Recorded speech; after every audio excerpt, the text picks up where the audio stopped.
श्रीराम समर्थ. मी सौ संपदा रंबवाटवे वास्तुसंपदा या यूट्यूब चॅनलवर तुमचं सर्वांचं स्वागत करते. प्रश्न तुमचे उत्तर वास्तुसंपदाचे या सिरीजमध्ये आपलं सर्वांचं मी स्वागत करते. आजचा प्रश्न असा आहे की घड्याळाची योग्य दिशा कोणती? या प्रश्नाचं उत्तर मी आजच्या व्हिडिओमार्फत देणार आहे.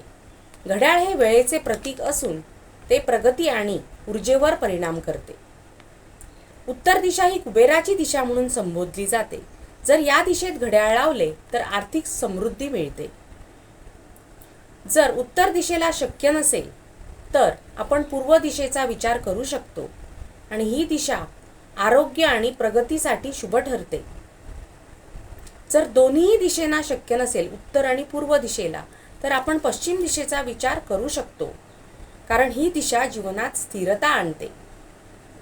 पण दक्षिण दिशेला जर घड्याळ लावले तर आपल्या प्रगतीमध्ये अडथळे येऊ शकतात.